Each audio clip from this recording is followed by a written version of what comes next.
All right. Hello, my name is Leah Brown. I'm the Assistant Director for Education here at the Moton Museum in Farmville, Virginia. Here with us today, we have Dr. Blair Kelley.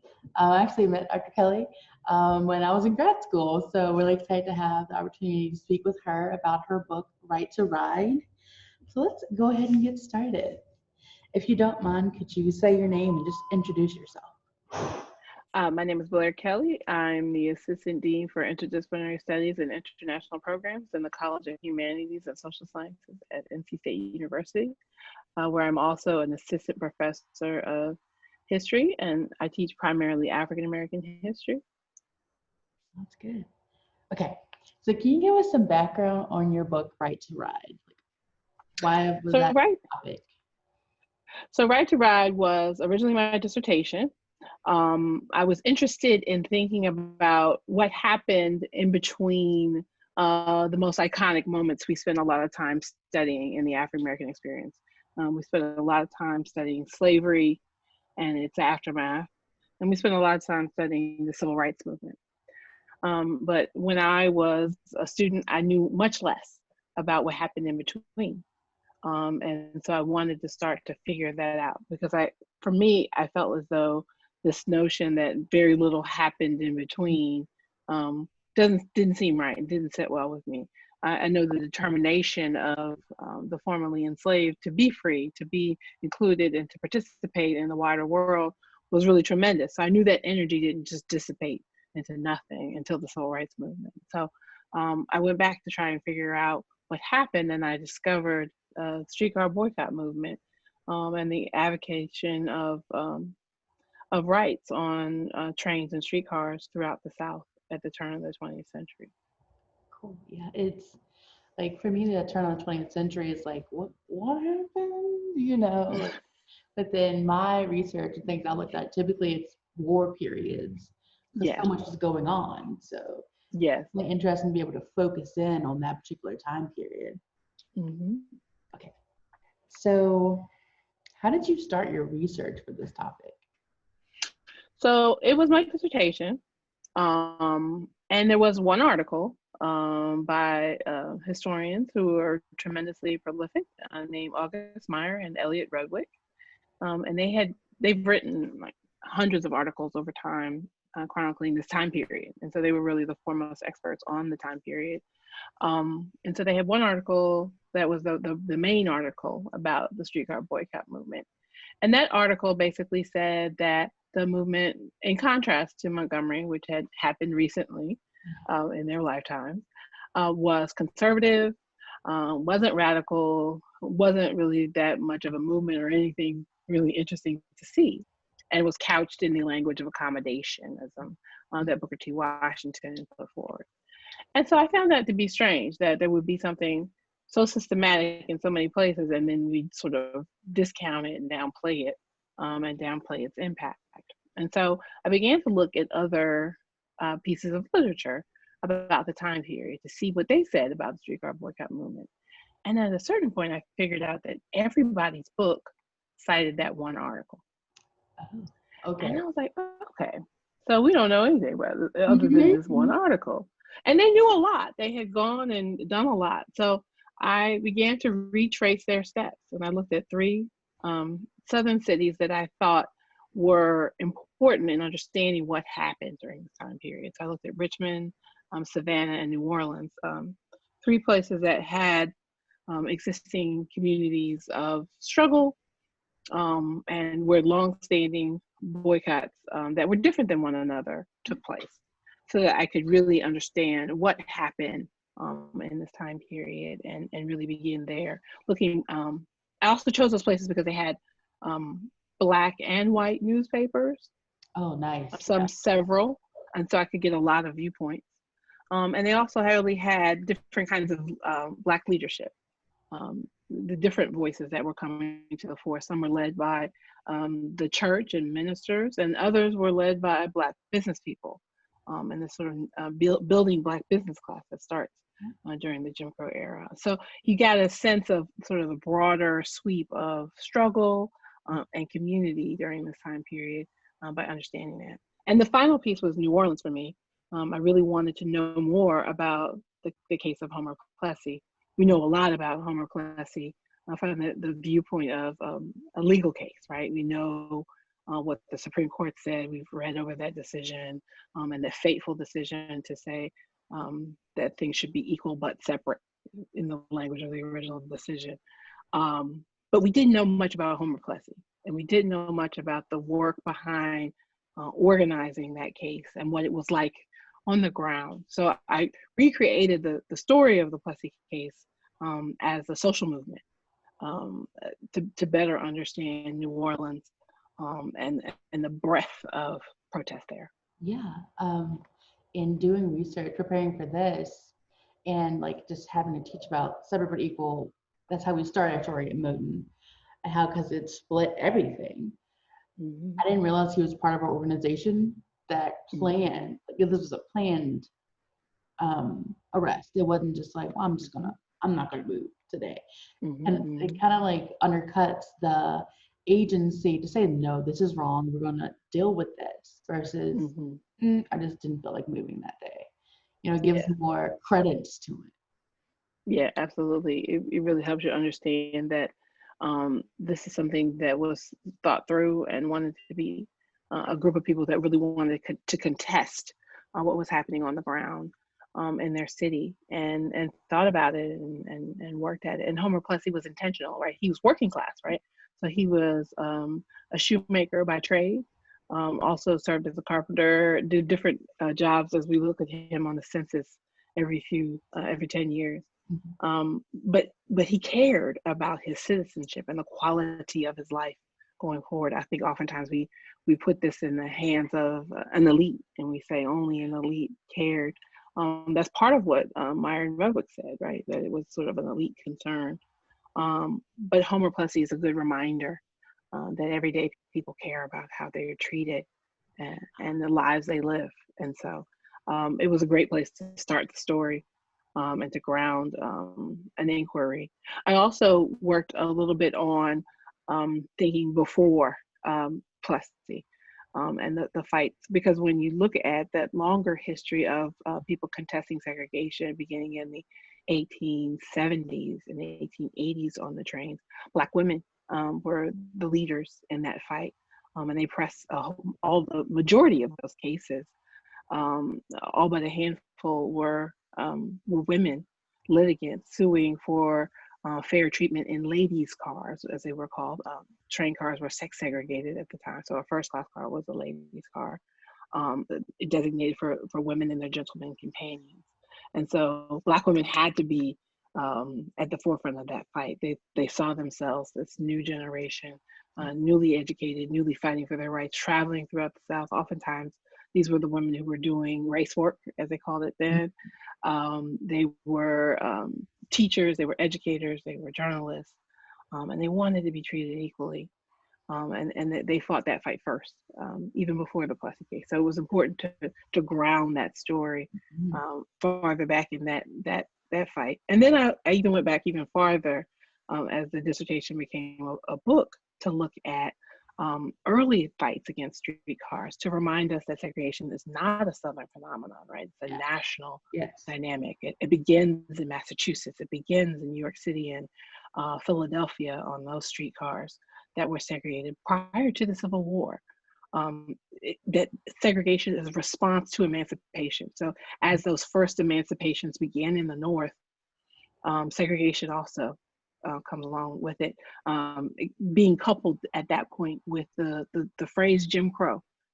Jim Crow was a minstrel character that would have been known to Northern audiences. And so he was termed the traveling intruder. That Jim Crow would be dirty and messy and not well spoken and end up in these really nice white spaces. That was the joke of Jim Crow, right?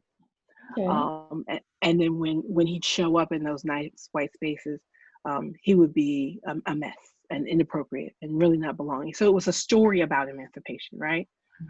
The wrong story, but a story nonetheless that really stuck with people, that free Black people would not be appropriate in nice white spaces. And so Jim Crow got melded with segregation, the Jim Crow car, the idea of keeping inappropriate Black people out of these spaces. But they were anything but inappropriate. One of the litigants in a New York fight was a woman named Elizabeth Jennings, who was a granddaughter of an American Revolutionary veteran, educated and organist on her way to play at church for their rehearsal, who was violently thrown out of a streetcar. So she sues. The future president represents her as an attorney, and she ends up winning, but not necessarily changing all the circumstances on those train streetcars in New York City. So there's a movement in the wake of her protest, much like there was a movement in the wake of Rosa Parks' protests in Montgomery 100 years later.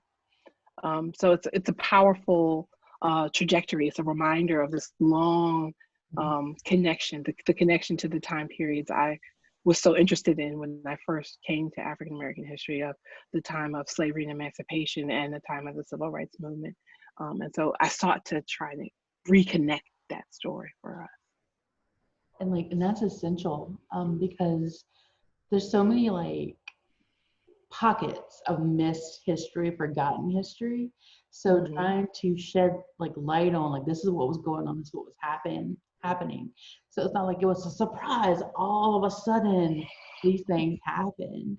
But depending on your community, it was constant. So it kind of, for me as a historian, looking at these different resources and teaching it to students, it's more of a, no, this is not a surprise, this is planned.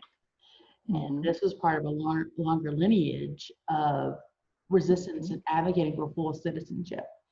I mean, because you're a citizen, 14th Amendment, great on paper, but how it plays out in every day definitely has a tremendous impact. Like, for people, they were not allowed to be full citizens. Like, always think about voting, like with intimidation, like you may lose your life if you cast this vote or if you vote wrong. You know, you have that aspect of it as well. But thinking about just transportation, like recently thinking of, like, I'm a traveler, I like to go, but thinking about people who would not really be able to, how that makes a big difference in, you know, comfort and safety level, like back and forth. So part of this story, like, it's so important to say, like, no, this is a constant issue that was always being talked about, worked upon, and the agency within the community itself. Absolutely. All right, so I have a lot of notes. So in thinking about your resources, like, I know we already talked about newspapers. How different were the white newspapers versus the African American newspapers? We'll start. So it depends on where you're looking at and what you're looking at, right, and what time. So the white newspapers in Richmond were really interesting. One paper made fun of the protests, basically turned them into like darky tales, as they were called at the time.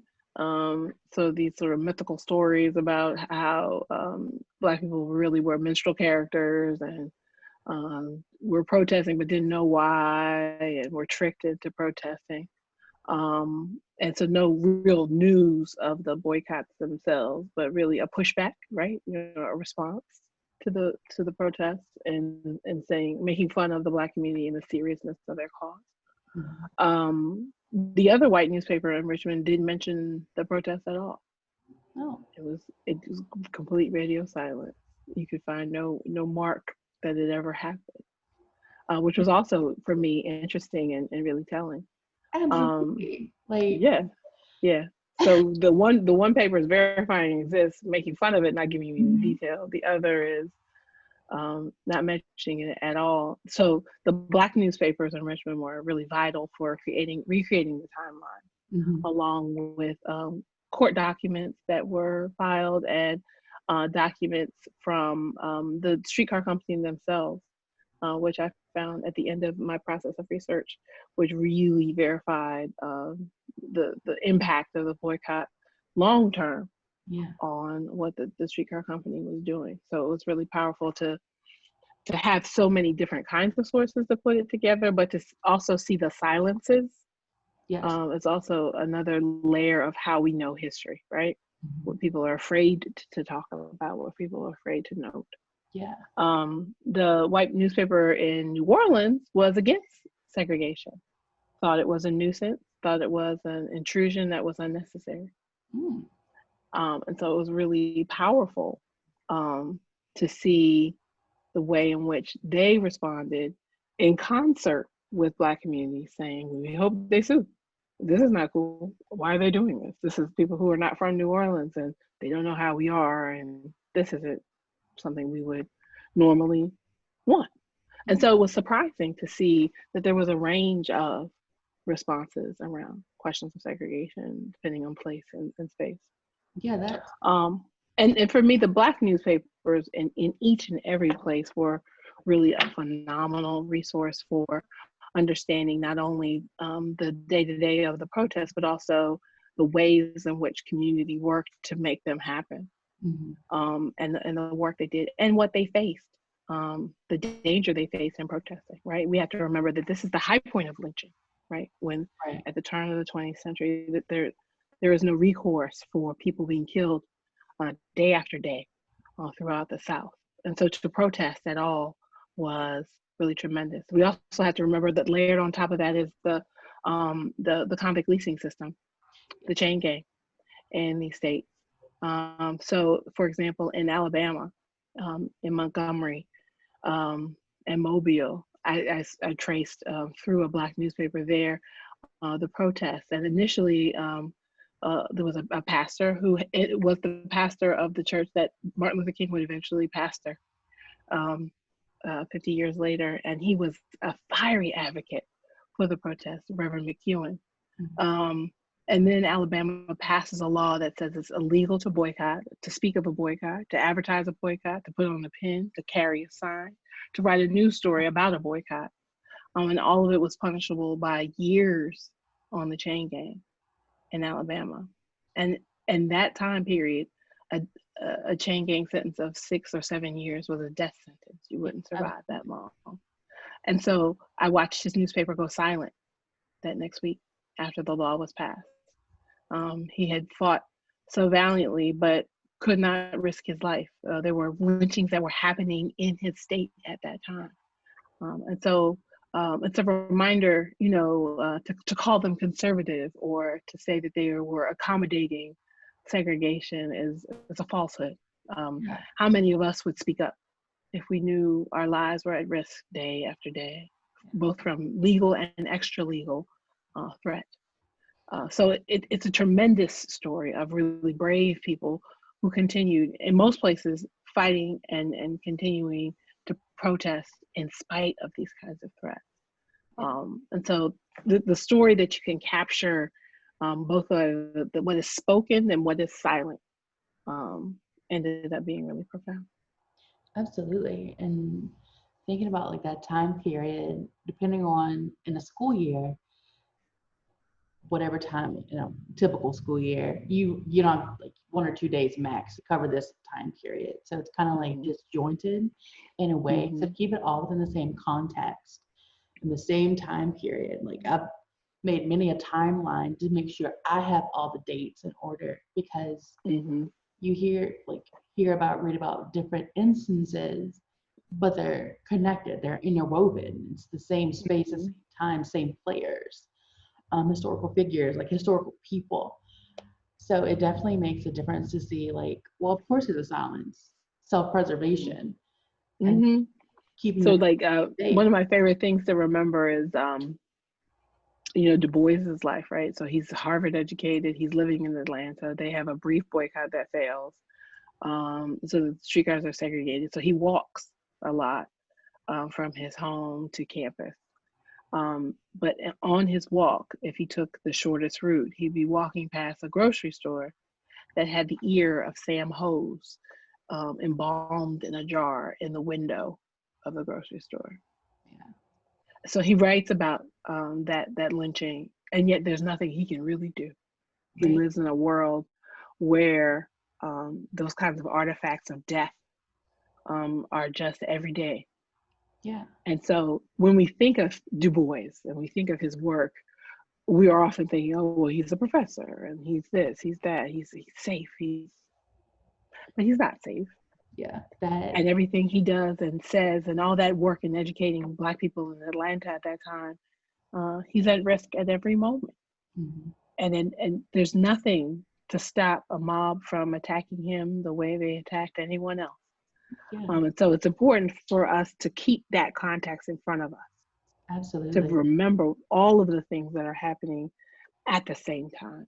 So when Du Bois does speak up, when J. Max Barber, who lives in Atlanta, becomes the voice of the boycott movement, we have to remember the stakes they faced and how brave they truly were. Absolutely. I mean, because the idea of safety, like, of course you're safe, but are you? Were they? They weren't. Like, weren't. Never. With mob rule, anything could set it off. So, Anything, yeah, keeping that perspective. Absolutely. Even Booker T. Washington, who we sort of think of as like the favored figure, built his campus on purpose out of stone and brick, so it couldn't be burned down. Yeah. So it's important to remember that even those who were the most conciliatory to the challenges of the day were still at risk. Yeah. Just for saying they wanted to educate someone. And like it's like, well, of course that was the case. But if you stop and think about it, it really just like it's jolting. It's like, oh my gosh, like constantly under the threat of something, which makes these Boy Scouts even more tremendous. Yeah. And he was, nope, we're gonna do this. Mm-hmm. Okay. So when it came to different communities, what were the role of like the religious leaders versus the business leaders? Or like, were they similar? Where were the contrasts if there were any? So it depends on what you're talking about, right? So in Alabama, the religious leaders were had a big voice, and then Georgia as well. They were speaking out and really being bold advocates of the protest. But in Richmond, for example, Black ministers had some kind of pact with the streetcar company. And I found a record of that agreement in the papers of Magdalena Walker, who was a leader of the boycott movement. Her pastor's name was on that list of those who were silent. She didn't keep a lot of papers, but she kept that paper. I think it might have meant a lot to her to see that betrayal of their cause, their collective cause by the folks who were supposed to be leading them. So in Richmond, the business leaders, the newspaper men, John Mitchell Jr. and Magdalena Walker were the biggest voices for the boycott, not the ministers. In New Orleans, it was largely a leading political class. The Creoles of Color led the Plessy fight, but backed off of the streetcar fight by the time that happened. And it was Americanized Blacks who were not descended from French and Spanish Creole Black folks in the city who were the biggest voices. So it really depended on the place. And so it was just a great reminder that I had to get to know the political dynamics in each place to tell those stories. Absolutely, because it's not about monolith by any means. So to be able to focus in on a particular community kind of fleshes out just that one story, but when you put them all together, it tells the story of the movement. Yeah. So cool. All right. So of all the movements and all the the places that you covered, what surprised you the most? I don't know. I was really surprised by that document that I just mentioned. That was a moment of it made many things make sense because I saw some silences and I saw some back and forth that didn't quite make sense, and so that helped to put it in context. One of the things I was most touched by was seeing there was a letter in the records of the Virginia Passenger and Power Company, which is still the electric company in Richmond right now, same company, from a Black man who owned some land outside of the city, probably in Henrico County, which is a pretty Black place right now.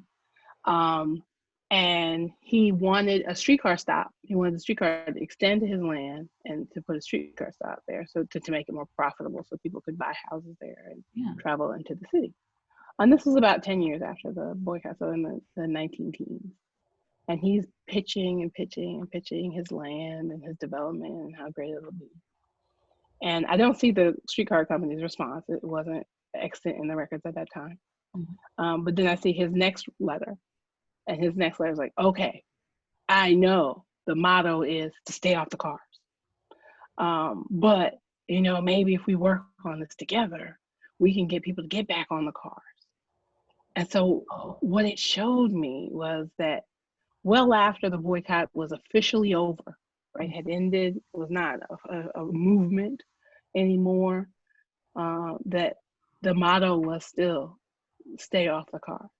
That people were still walking as much as they could, that they were resisting a company, and there was a memory and a legacy that was still present and known by the streetcar company, that their response to a Black man was, well, Black people don't want to ride our cars.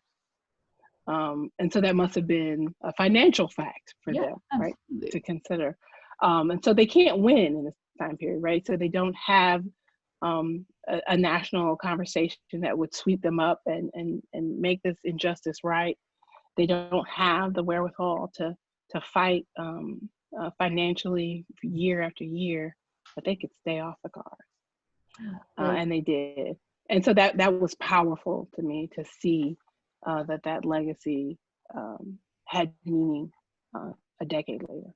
Absolutely. Like, for 10 years to have passed, but it's still like, nope, we don't need that. We don't need to engage. We don't need to be lessened by writing this, like, we'll just walk, it's fine. Like, that's powerful. Yeah, that's, like, it's amazing to see that, like, nope, the opting out of something that makes you and I think it's a reminder that oftentimes when we see people not doing something or not participating in something, we don't need to think of it as like, well, they just don't like that. There might be a thing there that we need to investigate and better understand. It's a choice. Yeah, and that it could very well be. Well, that's awesome. Oh man. So let's talk a little bit more about African American women and in particular the streetcar movement. So African American women, I'd say both on trains and streetcars, are tremendous leaders in those spaces, really organizing things, helping to give energy to those protests, both as leadership and as participants, right? So we see leadership like Magdalena Walker, who was the daughter of a laundress and grew up in Richmond, and she must have been helping her mother deliver those clothes, going back and forth during the week to pick up the laundry and then to come back with the clean laundry at the end of the week. So she had traversed the city as a girl herself and knew what impact that would have had on the Black women doing that work in the city. And so she knew how to ask them to opt out, right? But for them to opt out was to say, I'm going to be less efficient. Maybe I'm going to take on one less customer because I can't do it as fast if I don't use the streetcar. I can't quite make it to that neighborhood in time, but it's still worth it. I'm still going to be with my people. I'm still going to stay off the car. So it's a reminder that working people who had little of nothing, right? They were receiving coins at the end of the week to do this tremendous work of making soap and boiling water and cleaning clothes by hand until their skin is just decimated by that labor on those rub boards and hanging those clothes and working communally and doing so much hard work just to keep people's clothes clean. But it's important to them to be treated with dignity. Yes. It's important to them to be treated with respect. That if they're going to put their coin in a streetcar to ride, that coin should mean something. It shouldn't need to mean been attacked and disrespected in those spaces. And so it's a reminder that that working class cares, that they are still part of that fight around dignity. Oftentimes, historians had framed questions of segregation as separate from questions of labor, right? So the working class care about labor, and the elite, the professionals, the educated, care about their dignity. For me, I learned that everyone cared. I had that sense. It was important for me to be able to prove that in this book, and I was able to prove that, right? That everyone cares about how they are treated. Absolutely. And so Black women were really at the heart of that sacrifice that has to take place for these boycotts to work. Because if they don't participate, it doesn't work. They're the people who use the cars more than anybody, right? So if you're a maid in the household, you got to make groceries, as they would say in New Orleans, and you have to get on the car and go to the store. There's no refrigeration at the time. So you're going back and forth to stores to purchase food items more frequently than you would. And so that would be a necessary step. To get back to your home, you would probably be taking a car at least a few stops, right? And so to sacrifice that is a tremendous loss. And they still do it. Yeah, and I think like in 2020, if I'm doing laundry, I get up, I put it in the washing machine, and it does it itself versus my machine's going right now. yeah. It's like out of sight, out of mind. It's done versus like my great grandmother washing day. Like, oh God, like the process of it. And then again, thinking about groceries, life is so different because like we have all these modern conveniences. So it's hard to grapple with and really understand what level of work it took to do what we do simply today. Yeah, to cook, to clean, to iron, to wash. Laundresses made their own soap. I mean, just tremendous. They were with the tools that they could find, the things that they could find, the refuse from industry. They would refashion to make wash tubs and pull those strings across the yard. But it allowed them some space, right? So we have to remember that laundresses are mobile. They're moving around the city. They don't have to be under the thumb of an employer all the time. They don't even have to go in their houses, right? They can stop at the front step. And so as much as they're not making that much, it was the favored employment of those women in Richmond at that time who were working class to stay outside of a white home and in their own home. And to keep their own children close to them. If they had small children, they could be in the yard. They could be in that communal space with other women while they were doing this work. And so even those who worked tremendously hard and had very little to show for it could get the things that they needed to raise their family, to care for them. These were things that were valuable to them after slavery, right? And during slavery, you don't have those rights. You don't have the right to raise your children or keep them close. So laundresses are choosing their families and choosing work that gives them that modicum of control over what happened to their kids and who was with them all day. And so even those choices are powerful, right? A reminder of who they are and how much they sacrifice by participating in these boycotts. It's just so much to cover. Thinking about that, like within the movement,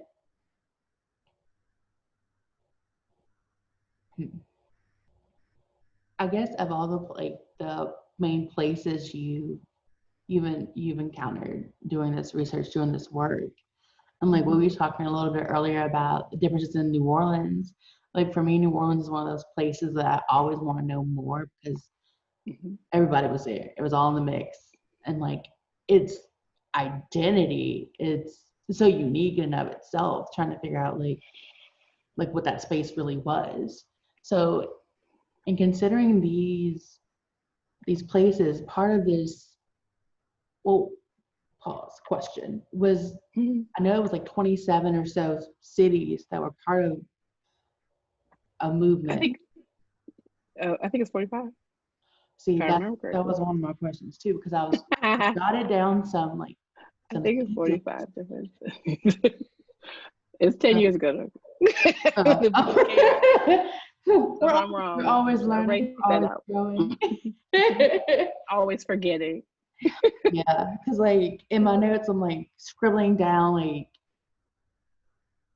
as I see a name of a place, and basically the correlation are like the Confederate States, which I mean it makes sense. Try to reimpose that separateness. So I guess the question, like, of those spaces, which surprised you the most and how people reacted? Or was it just like, this just makes sense that it happened this way? Um, Does that make sense? what I was excited to see was the interconnection. Mm-hmm. There's both this negative interconnection, right, between the states who one by one take the successful segregation law in Louisiana and Mississippi and build out their own laws separating spaces. And so those dominoes fall very quickly as segregationists are looking for models that have been defended in the courts for them to use in their own cities and states, and the way that these states innovate even more control in place by place. So you see that negative interconnection, but then you also see African Americans interconnecting with one another to learn how protests are going, to be inspired by those stories, to take joy in the victories that they can have in fighting segregation in different places. So if you look at Black newspapers during this time, a lot of the newspapers would reprint stories whole cloth from other Black newspapers. They would get subscribed to papers from around the country. And so it was a way of really being an informal news network among Black Southerners at the time. And so you'd see this sort of spread of the craze, as one person called it, for fighting back against segregated cars.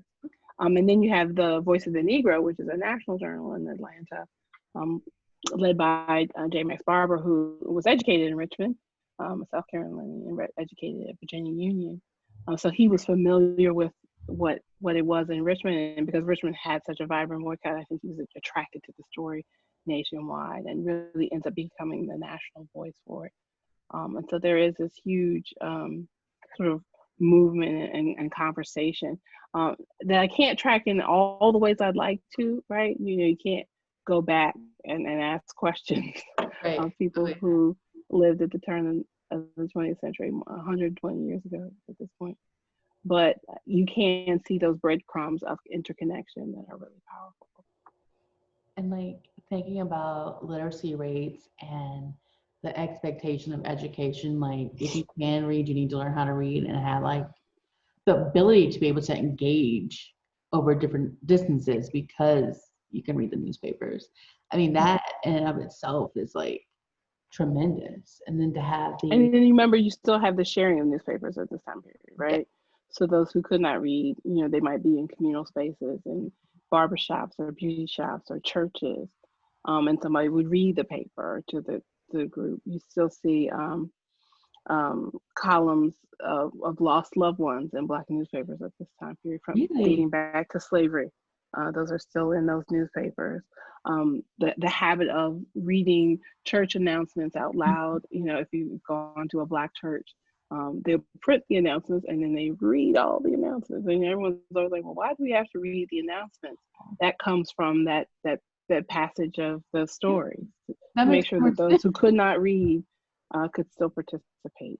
And so there is that tradition, that griot tradition from West Africa of sharing the stories and then making sure that the whole community can participate in knowing what's happening. So when we look at one newspaper, we have to remember that circulation was probably much greater than the numbers of papers they sold, given the way that they would pass them on and read them to one another. Wow, that's tremendous. Like typically like church announcements, like, okay, and here they go. And it's like, all right, we listen to how many? And like I know, right? now that a different perspective altogether about that, to how like the sharing of information and like community gathering spaces, Mm-hmm. The light bulb just went off. It just makes more sense now. Mm-hmm. I mean, so literacy is increasing really dramatically between slavery and that point. But Right. but so many people don't have the opportunity to go back to school as adults. Many people work at a really young age, and so they may get some rudimentary education, but not really enough to read a newspaper. And so the idea that everybody needed to participate in this community still remains so important and so strong for many generations. Although the thirst for education was, as you know, really, really important and almost unquenchable for African Americans in this time period. Yeah. Oh, that's okay. All right. So, because I know I want to be respectful of your time, what's your biggest takeaway from Right to Ride and your writing process? What'd you learn? I learned that there's always more I don't know, right? So every time I sit down to write, I'm surprised by that research, by that process, by the things that come together. Um, um, and that, I was teasing about, forgetting. I think that the layers of those stories that are interconnected are so important, and that the work is bigger than me, right? I'm not my book, and my book is not me. Mm-hmm. My book has its own existence. There are sentences in that book that I don't even remember writing.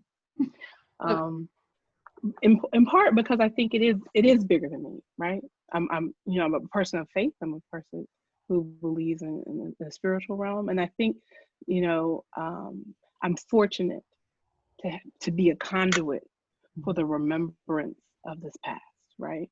There were so many people who could not tell their stories, and so to be a participant in bringing these stories forward it's such an honor. And I'm never confused that somehow this is, Blair did this and Blair did that. There's a lineage that I am a part of, and I get to be a voice for that past. And so I feel fortunate to be a writer of this history and these histories. One of the most striking things that sort of brought that home for me. Well, there's 50 million of them. I'll tell you one. I collected a book called From Slavery to the Bishopric by a Reverend Hurd. And I was a graduate student at Duke, and I created a new collection called the Black Voices Collection, because we had so many older Black books authored by Black authors from the end of slavery forward that were really valuable, I thought, and just sort of sitting in general circulation on the shelf. And so I was like, well, we should pull these books. They're first edition, like they're not replaceable. We should gather them. Yeah, in just regular circulation in the library. And I was like, okay, let's get these books. Let's make a collection. Let's put them in special collections. Let's highlight them. Let's talk about what they're teaching us. And so I remember collecting that book because I was like, bishopric? Never heard the word bishopric before. And I just sort of having thoughts about it because it was an odd phrase. I didn't grow up AME, so I never really thought that deeply about the bishop in all the ways you could say the words, right? Yeah.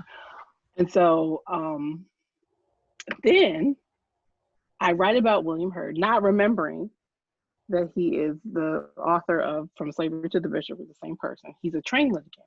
He sues on a train and brings his case to the ICC, the International, the Internal, ICC is the Interstate Commerce Commission.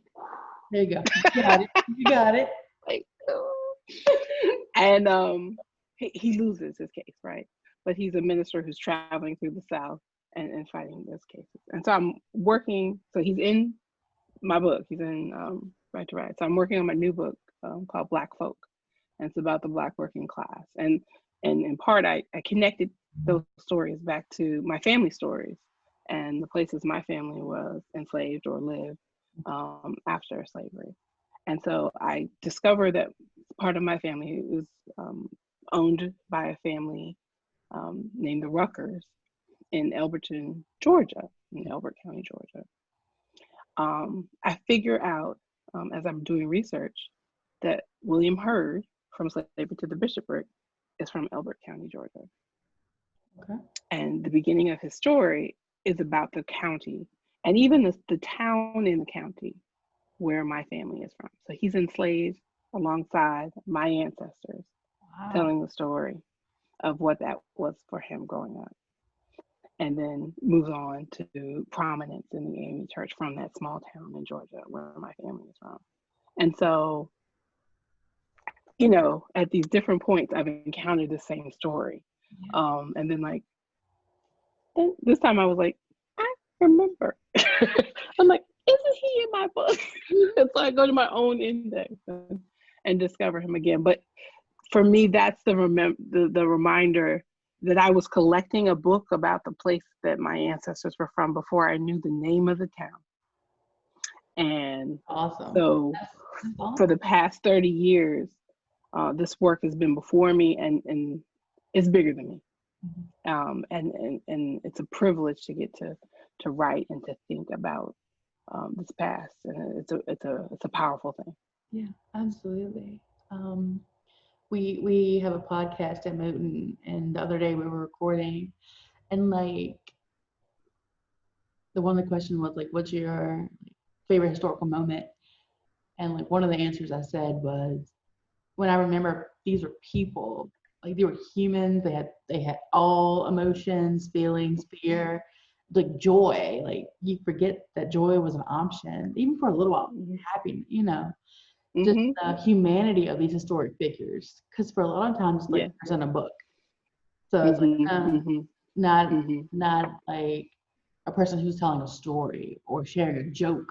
Like people joke back then, like yes, you know, fleshes out, it gives a full humanity to the person, you know. Yeah, absolutely. In my new book project, I call it the political insistence on joy, right? So the joy isn't happiness, right? So it isn't that everything's going my way and everything is good, but it is a sense that there is something better, and that I'm from something bigger, and that I'm connected to it, and I can still enjoy the parts of my life, and I can still turn to my family and turn within the things and the resources that I have and the kin that I choose, and embrace them and love them and be part of a community. And so the world outside is saying I'm not anything, and the world outside is trying to defeat me, but I still have joy, right? Joy in my faith, joy in my spirituality, joy in my community. And so that fight is not to discount what people went through, but it's important to remember that just like us, there were lighter moments, and there were times when you saw the heaviness happening outside your door, but you still took pleasure in the things you did have and the moments that were available to you.